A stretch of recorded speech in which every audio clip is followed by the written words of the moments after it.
Hi everyone, it's Brett here from Metropole in Brisbane, and the Domain Group have recently released an article highlighting the best performing suburbs in Brisbane for capital growth over the last decade. And I must say, I'm hardly surprised at the outcome.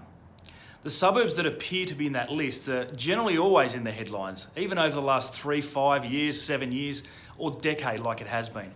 They're the known, proven and trusted suburbs, and the reason they're always in there is because they have a number of characteristics. The first thing is they're generally within that 10 or 12 kilometre ring from Brisbane. Brisbane doesn't have the urban sprawl of a Sydney or Melbourne, so it's very important that you get that right.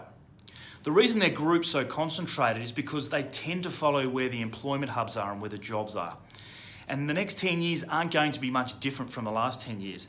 Our CBD's rapidly expanding, our airport's getting a second runway, we're going to have a huge amount of visitors coming to Brisbane. And also our hospitals are rapidly expanding to cater for our ageing population. So that's not going to change. That's where the jobs are going to be created, but it's also where the wages are going to rise the fastest and where people are going to be able to spend more on property and overcapitalise by renovating and spending big money on their homes. They're the areas we want to be in.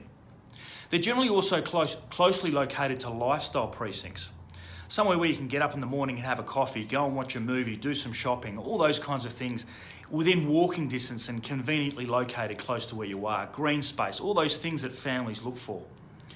On the other side of the equation, the supply of land. They're not building any more of these suburbs. You can't just knock over an area and create 1,000 new homes. So supply is very, very, very tight and we can control that. That's opposed to these newer suburbs and boom areas that, look, there's probably another 5 or 10 years supply of land in those locations. So we're trying to avoid those locations because there's nothing to drive up property prices.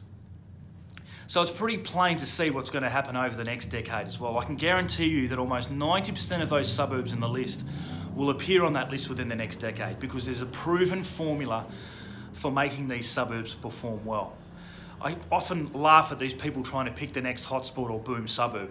There's a proven strategy there. It's just up to you guys to follow it. Thanks for listening, and I hope you got something out of that.